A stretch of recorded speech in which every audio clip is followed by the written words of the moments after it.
On the morning of December 7, 1941, the United States Naval Base at Pearl Harbor in Hawaii woke to a sky filled not with sunshine, but with warplanes. In just 2 hours, the course of world history changed forever. The attack by the Imperial Japanese Navy shocked the American people, shattered any hope of peace in the Pacific, and drew the United States into the Second World War. But this wasn't a random act. It was the result of years of tension, conflict, and political maneuvering between two powerful nations, Japan and the United States. To understand why Pearl Harbor was attacked, and why it changed the world so dramatically, we have to go back to the years leading up to that fateful day. The road to war. In the early 20th century, Japan had transformed itself into a modern military power. After centuries of isolation, the nation industrialized rapidly and began seeking influence and resources beyond its borders. By the 1930s, Japan was eager to expand across Asia and the Pacific, pursuing its vision of what it called the Greater East Asia Co-Prosperity Sphere. In 1931, Japan invaded Manchuria, a region in northeastern China rich in natural resources. The world condemned the move, but little was done to stop it. Emboldened, Japan launched a full-scale invasion of China in 1937. The conflict was brutal. Millions of Chinese civilians died, and reports of atrocities such as the Nanjing Massacre shocked the world. The United States, while not yet at war, watched Japan's aggression with growing alarm. America had strong economic and strategic interests in the Pacific.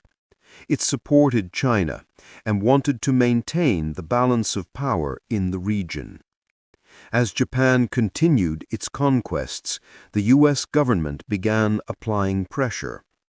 In 1940, America imposed restrictions on exports of aviation fuel and steel to Japan. Then, in July 1941, after Japan occupied French Indochina, the United States froze all Japanese assets and cut off oil supplies entirely. This decision was critical. Japan relied on the United States for about 80% of its oil. Without it, the Japanese military machine would grind to a halt within months. Japan now faced a choice: retreat from its expansion or seize the resources it needed by force. Japan's dilemma. For Japan's leaders, surrendering to American demands meant humiliation and the end of their empire-building ambitions. They decided instead to strike first. Admiral Yamamoto, commander of Japan's combined fleet, was tasked with planning the attack. Though Yamamoto himself had studied in the United States and respected its industrial power, he believed Japan's only chance was to deliver a crushing blow, one so sudden and so devastating that the U.S. would lose the will to fight. The target chosen was Pearl Harbor, the main base of the U.S. Pacific Fleet. By destroying America's battleships, Japan hoped to secure enough time to conquer Southeast Asia and the Pacific Islands without interference. Japan's plan was daring and complex. 6 aircraft carriers, 2 battleships, 3 cruisers, and dozens of destroyers and submarines would sail across the Pacific under strict radio silence. Their mission: launch more than 350 aircraft in 2 waves against Pearl Harbor. The attack would strike early in the morning when the fleet was least prepared. The aircraft would target battleships, airfields, and fuel depots, the very heart of American naval power in the Pacific. The calm before the storm. In late November 1941, the Japanese strike force left home waters under a cloak of secrecy. Meanwhile, in Washington, D.C., Japanese diplomats were still engaged in negotiations, creating the illusion that peace was possible. American intelligence had even intercepted Japanese communications, suggesting that a major decision was coming, but no one knew where or when. In the early morning hours of December 7, 1941, the people of Oahu were still asleep. It was a typical Sunday, quiet, peaceful, and bright. Sailors were just waking up for breakfast. Families were preparing for church, and soldiers were beginning another routine day on duty. Thousands of miles to the north, Japanese carriers had positioned themselves roughly 230 miles from the Hawaiian Islands. At 6 a.m., the first wave of aircraft took off. Torpedo bombers, dive bombers, and fighter planes heading straight toward Pearl Harbor. At exactly 7:55 a.m., the first bombs fell. The calm tropical morning was shattered by explosions and smoke. Japanese planes roared over the harbor, catching the American forces completely by surprise. The battleship USS Arizona took a direct hit when a bomb penetrated its forward magazine, igniting over 1 million pounds of gunpowder. The ship exploded with enormous force, killing more than 1,100 men instantly. The USS Oklahoma was hit by several torpedoes and rolled over, trapping hundreds of sailors inside. Other ships, the USS West Virginia, California, Nevada, and Tennessee, were also struck. Within minutes, the harbor was a scene of chaos. Ships were burning, oil filled the water, and desperate sailors were diving overboard to escape the flames. American airfields across the island were also targeted. Japanese fighters strafed rows of planes on the ground to prevent them from taking off. In less than an hour, nearly every U.S. aircraft at Hickam, Wheeler, and Bellows Fields had been destroyed.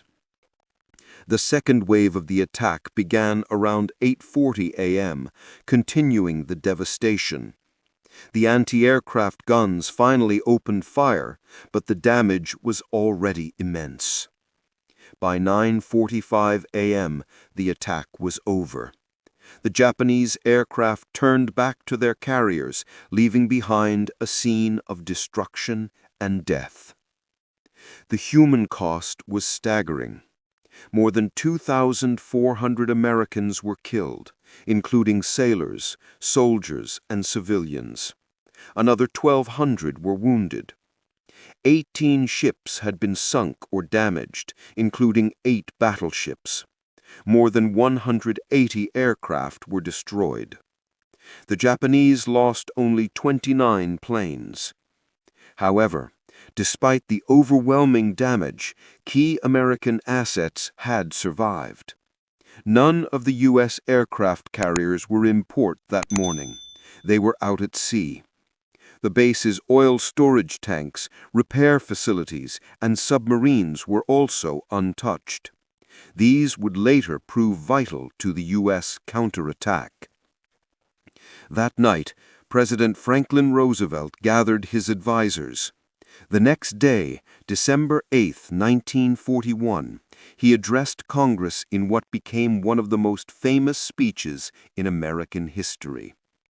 He began with the words, "Yesterday, December 7, 1941, a date which will live in infamy, the United States of America was suddenly and deliberately attacked by naval and air forces of the Empire of Japan." Congress declared war on Japan almost unanimously. Just 3 days later, Germany and Italy, Japan's allies in the Axis powers, declared war on the United States. The world was now fully at war. The turning of the tide. In the months that followed, Japan continued its rapid expansion. It seized the Philippines, Hong Kong, Malaya, Singapore, and the Dutch East Indies. For a brief moment, the Japanese Empire stretched across the Pacific and Southeast Asia. But the United States recovered faster than Japan had anticipated. American industry shifted into high gear, producing warplanes, tanks, and ships at a staggering pace. Millions of men enlisted, and women joined the workforce in record numbers to support the war effort. By June 1942, just 6 months after Pearl Harbor, the U.S. Navy struck back at the Battle of Midway, using intelligence to ambush the Japanese fleet. The Americans sank 4 of Japan's aircraft carriers, dealing a blow from which the Japanese Navy would never fully recover. From then on, the balance of power in the Pacific shifted. Island by island, American forces advanced, pushing Japan steadily backward until the war's end in 1945.